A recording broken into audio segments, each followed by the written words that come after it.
취약계층의 가계부채 문제가 악화하고 있다고 경고했습니다. 내년 우리나라의 국가채무가 464조 8천억 원으로 올해보다 19조 6천억 원 불어날 것으로 전망됐습니다. 소비자 물가 상승률이 태풍에 의한 농산물 피해 등의 영향으로 다시 2%대로 올라섰습니다. 정부가 주택거래 활성화를 위해 올해 연말까지 취득하는 주택에 대해 취득세를 감면해주기로 했습니다.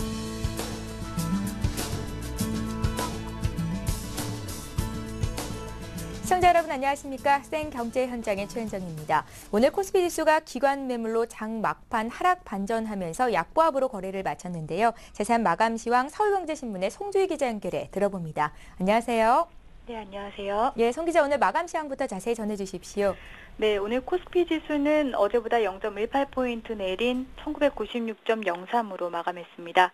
어제 미국 9월 ISM 제조업 지수가 4개월 만에 확장세로 전환했다는 소식에 뉴욕 증시가 오른 가운데 코스피 지수도 2000포인트 탈환에 성공하며 상승 출발했지만 다가올 실적 시즌에 대한 우려로 장 후반 상승폭을 반납했습니다. 개인과 외국인이 각각 483억 원, 591억 원어치 순매수했지만 기관이 1194억 원어치 내다 팔며 지수를 끌어내렸습니다. 업종별로는 의류정밀이 6.5% 급등했고 전기전자와 전기가스업도 강세를 나타냈습니다. 반면 통신업과 운수창고, 보험, 기계 등은 하락했습니다. 시가총액 상위 종목 중에서는 단기 급락에 따른 저가 매수로 기아차가 3.46% 오르는 강세를 나타냈고 삼성전자와 한국전력, LG화학 등도 상승했습니다. 반면 NHN과 현대차, 현대모비스, KB금융은 약세를 보였습니다. 코스닥은 오늘 3.78포인트 오른 527.56으로 마감했습니다. 예, 미국 등 주요국들의 추가 양적 완화와 국제 신용평가사의 우리나라에 대한 국가 신용등급 상승 등의 영향으로 국내 기업들의 해외 채권 발행이 올 들어 사상 최대를 기록했다는 소식인데요. 송 기자, 올해 해외 채권 발행 현황이 어떻습니까? 네, 블룸버그에 따르면 국내 기업들이 올해 들어 발행한 해외 채권은 총 314억 700만 달러에 달합니다. 이는 지난해 같은 기간 196억 3,800만 달러보다 60% 증가한 것으로 사상 최대 규모입니다. 유로존 위기 이후 한국물의 인기가 높아진 가운데 3대 글로벌 신용평가사들이 신용등급을 상향 조정하며 투자 수요가 급증한 것으로 나타났습니다. 특히 유럽중앙은행의 재정취약국 국채 매입과 미국의 3차 양적 완화 등의 영향으로 조달금리가 크게 낮아져 기업들의 해외 채권 발행이 잇따랐습니다. 발행사별로는 지난 9월 신한은행이 국내 시중은행 중 처음으로 6억 위안 규모의 딤섬본드를 발행했고 두산인프라코어도 비금융권으로는 최초로 5억 달러 규모의 하이브리드 채권 발행에 성공했습니다. 해외 채권 발행 주관 부문에서는 산업은행과 한국수력원자력 등의 글로벌 채권 발행을 주관한 도이치방크가 30억 2천만 달러 규모로 1위를 차지했고 시티그룹이 뒤를 이었습니다. 원화표 회사채는 올 들어 42조 4천억 원을 기록해 지난해 같은 기간보다 8천억 원이 늘었습니다. 회사채 발행은 안전자산에 대한 선호가 확산되면서 3분기 회복세를 보였습니다. 예, 해외 채권 발행은 사상 최대치를 기록한 반면 기업 공개와 증자 등의 성과는 최저 수준으로 떨어졌다는데요. 자세한 내용 전해주십시오. 네, 주식시장 부진 탓에 1분기부터 3분기까지 국내 주식 모집 매출 규모는 지난해 같은 기간보다 45%나 줄었습니다. 특히 올 들어 신규 상장된 기업이 19개에 그치고 공모 규모도 5,800억 원에 그치는 등 IPO 시장 규모가 1년 전 같은 기간에 비해 80%나 줄어들었습니다. IPO 주관사별로는 KCC의 현대중공업 지분 매각 등 대형 블록딜을 주관한 JP모간이 점유율 20.4%로 1위를 차지했고 한전 KPS와 현대차 블록딜을 주관한 시티그룹이 2위에 랭크됐습니다. IPO 단독으로는 올 초 휴비스를 단독 주관한 대우증권이 1위를 수성했고 우리투자증권이 뒤를 이었습니다. 글로벌 경기 악화로 국내 인수합병 시장도 크게 위축됐습니다. 올 들어 M&A 거래 규모는 378억 8천만 달러를 기록해 지난해보다 6.5% 줄었고 특히 3분기 거래 규모도 지난해 3분기 이후 최저 수준에 그쳤습니다. 올 들어 M&A 재무자문 분야에서는 시티그룹과 도이치방크, JP모간 등 외국계가 상위권을 휩쓴 가운데 법률 자문 분야에서는 김앤장과 광장이 각각 1위와 2위를 차지하며 자존심을 지켰습니다. 예, 오늘 증시 관련 소식은 송주희 기자에게 들어봤습니다. 고맙습니다. 고맙습니다.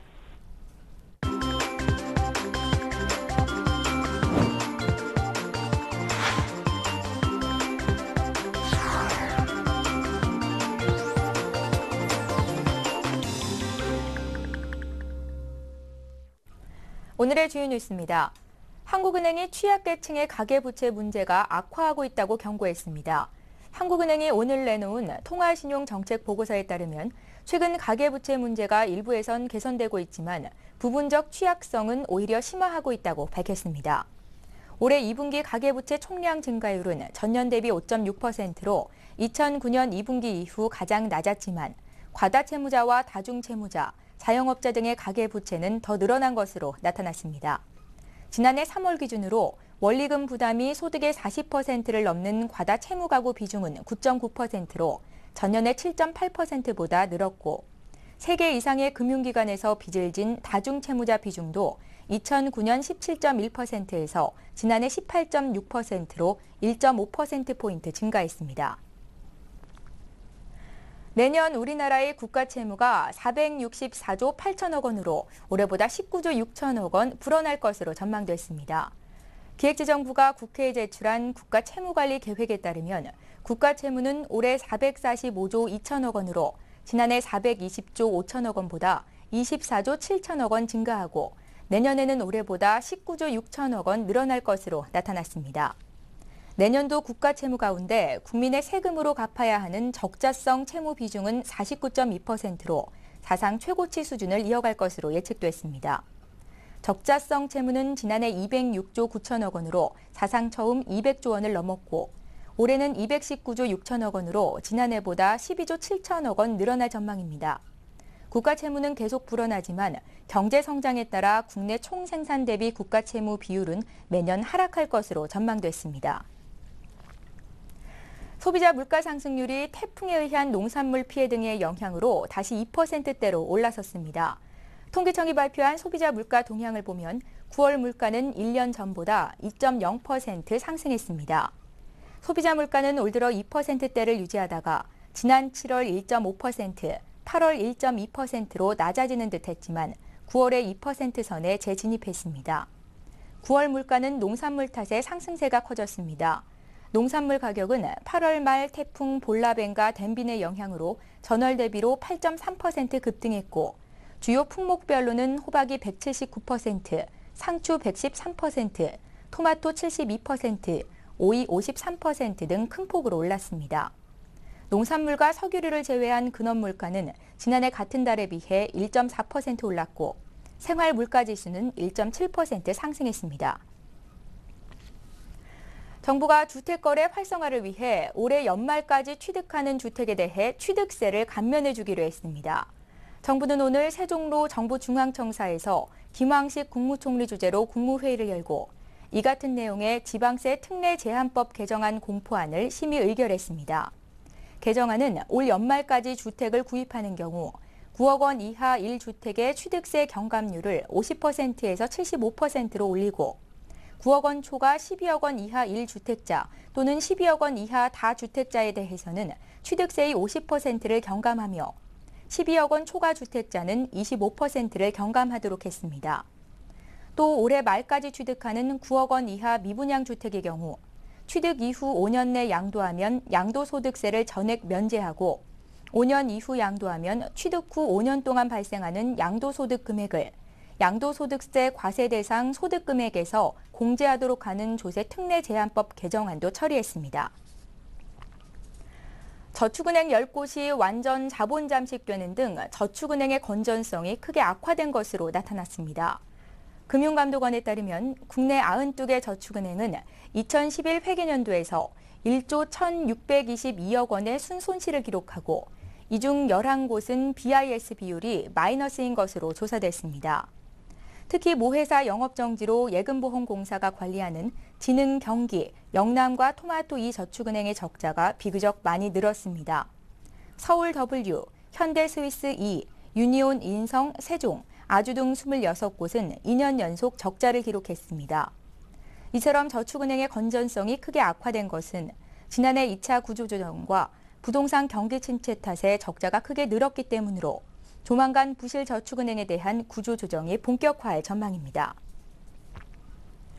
내년 초 미국의 재정 절벽이 현실화하면 미 국민의 90%가 더 많은 세금을 내야 하고 가구당 세금은 연평균 3,500달러로 상승할 것이라는 분석이 제기됐습니다. 재정 절벽은 올 연말까지 적용되는 각종 세제 혜택이 끝나고 연방정부가 적자를 줄이기 위해 지출을 대폭 축소하면서 기업 투자와 소비까지 위축돼 경기가 후퇴하는 것을 말합니다. 미국의 세금정책센터는 의회가 감세 법안 등을 연장하는 데 실패하면 내년 미 국민이 부담해야 할 세금 총액이 5,360억 달러 증가할 것이라고 밝혔습니다. 이는 가구당 세금이 평균 3,500달러 늘어나는 반면 세후 소득은 6.2% 감소한다는 의미입니다. 벤 버냉키 연방준비제도 의장은 백악관과 의회가 재정절벽 타개에 실패하면 미국이 또다시 장기 침체로 빠져들 수 있다고 경고했습니다. 지난주 웅진그룹의 지주회사인 웅진홀딩스와 극동건설이 법정 관리를 신청했는데요. 이와 관련해서 논란이 끊이지 않고 있습니다. 오늘 관련된 내용을 황정원 기자 연결해 들어봅니다. 안녕하세요. 네, 안녕하세요. 웅진홀딩스와 극동건설의 법정 관리 신청과 관련해서 윤석금 회장에 대해서 도덕적 해이 논란이 크게 일고 있다고요. 네, 웅진그룹이 지난 2007년 인수한 극동건설이 부동산 시장 침체로 인해 그룹 전체 유동성 위기를 가져온 이야기는 많이들 들으셨을 텐데요. 이 웅진홀딩스와 극동건설이 동시에 법정 관리를 신청한 것에 대해서 말씀하신 대로 도덕적 해이라는 비판이 일어나고 있습니다. 우선 워크아웃보다 채무 탕감 면에서 유리한 법정 관리를 선택해 문어발식 확장 경영에 대한 책임에서 도피하려 한 것 아니냐는 목소리가 높고요. 특히 웅진홀딩스가 법정 관리 신청 전날인 25일 웅진싱크빅과 웅진에너지 등 계열사 두 곳에서 빌린 530억 원을 모두 갚은 것도 모럴 해저드 의혹을 사고 있습니다. 웅진 측은 운영자금으로 사용하려고 초단기 자금으로 빌린 것을 조기 상환한 것이라고 해명을 했는데요. 하지만 일각에서는 법정 관리를 신청하면 채권 채무 관계가 동결되기 때문에 웅진홀딩스가 서둘러 돈을 갚아 계열사가 손해보는 것을 막은 것이라고 지적하고 있습니다. 게다가 윤 회장의 부인인 김양숙 씨가 사전에 웅진싱크빅 주식 4만 4천 주를 모두 판 것도 내부 정보를 이용한 거래가 아니냐는 비난을 받고 있습니다. 그렇다면 금융권에서도 가만히 있지는 않을 것 같은데요. 그렇습니다. 금융당국과 채권단은 윤석금 웅진그룹 회장을 포함한 대주주의 부당행위와 법정관리 신청 과정에서 제기된 채권단에 대한 기만행위 의혹 등을 철저히 조사하고 의혹이 해소되지 않는다면 법정 대응과 함께 회생 프로그램도 가동하지 않겠다는 방침입니다. 우선 윤 회장이 법정관리 신청 과정에서 채권단을 배제한 독단적인 모습을 보여줬기 때문에 조건 없는 지원 프로그램을 가동할 수 없다는 입장이고요. 윤 회장의 경영권 제한도 법원에 요구할 계획입니다. 또 채권단은 웅진코웨이의 조기 매각도 요구했습니다. 이와는 별개로 우리투자증권은 윤 회장과 웅진홀딩스를 배임과 사기 혐의로 고소한다는 계획을 세워두고 있습니다. 이와 관련 권익세 금융감독원장은 긴급 간부회의를 열고 계열사 차입금 만기 전 조기 상환, 대주주 등 특수관계인 주식 처분 등 부당행위가 있었는지 점검하고 필요한 조치를 취하라고 지시했습니다. 만약에 웅진홀딩스와 극동건설이 법정 관리에 들어간다면 윤 회장의 구상대로 경영권을 확보할 수 있게 되는 건지요? 네, 이와 관련해서 법원은 오늘 금요일인 5일 윤석균 회장과 신광수 웅진홀딩스 대표, 김정훈 극동건설 대표를 소환해 법정관리 신청에 따른 신문을 진행할 예정입니다. 법원은 대표자 신문 이후 채권자 협의회와 회계법인 등의 의견을 들은 뒤 법정관리 개시 여부를 결정할 예정입니다. 앞서 말씀드린 대로 채권단의 반발이 예상되지만 윤 회장이 경영권을 유지할 가능성은 높아 보입니다. 현행법상 부실 경영에 중대한 책임이 없는 한 기존 대표자를 법정 관리인으로 선임하게끔 해놓은 강제 규정 때문인데요. 윤 회장은 웅진그룹에 대한 경영권 유지를 위해 법정관리 신청 당일인 지난달 26일 웅진홀딩스 대표이사에 취임했습니다. 결국 법의 허점을 이용해 윤 회장은 경영권을 유지하면서도 알짜 계열사인 웅진코웨이를 지키는 두 마리 토끼를 모두 잡을 가능성이 높아지고 있습니다. 성장기업부의 황정원 기자와 함께했습니다. 고맙습니다. 네, 감사합니다.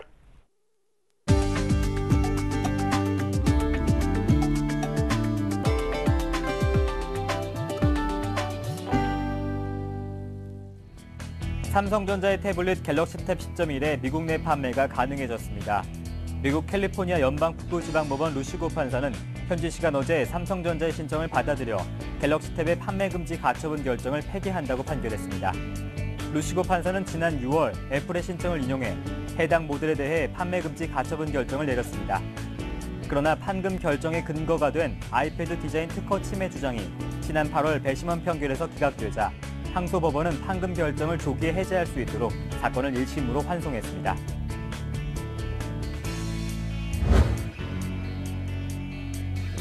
(3세대) 이동통신 서비스로만 이용할 수 있었던 선택형 요금제를 이르면 이달 안에 LTE에서도 사용할 수 있게 될 전망입니다.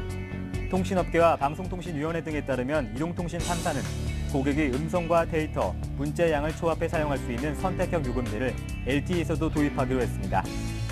이 통사들이 선택형 요금제를 도입하면 고객들은 연간 수천억 원 규모의 요금 인하 효과가 발생할 것으로 보입니다. 대한항공이 이달부터 미주 노선을 제외한 국제선 일반석을 이용하는 승객이 무료로 붙일 수 있는 수화물을 가방 1개로 제한하기로 했습니다. 대한항공은 국제항공업계 추세에 따라 최대 23kg짜리 수화물 1개만 붙일 수 있도록 했다고 밝혔습니다. 다만 미주 노선은 기존대로 최대 23kg짜리 수화물 2개를 무료로 붙일 수 있습니다.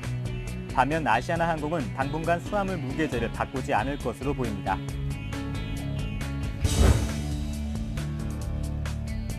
LG전자가 브라질 고객의 만족도를 높이기 위해 첫 직영 서비스 센터를 내고 서비스 강화에 나섰습니다. LG전자는 현지 시간 어제 상파울루 시내 중심가에서 브라질 내 첫 직영 서비스 센터를 열었다고 밝혔습니다. 서비스 센터에는 주요 기술 정보를 실시간으로 공유해 서비스 질을 높이고 최단 기간 내 합리적인 가격의 부품을 공급해 하루 안에 서비스를 완료하게 됩니다.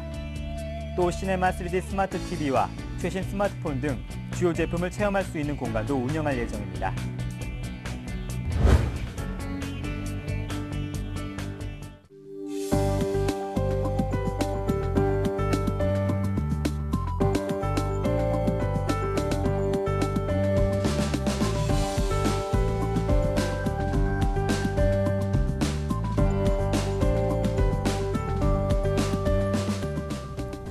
오늘 생 경제 현장은 여기까지입니다. 내일은 개천절 공휴일로 하루 쉬고요. 저희는 목요일 이 시간에 다시 찾아뵙겠습니다. 시청해주신 여러분 고맙습니다.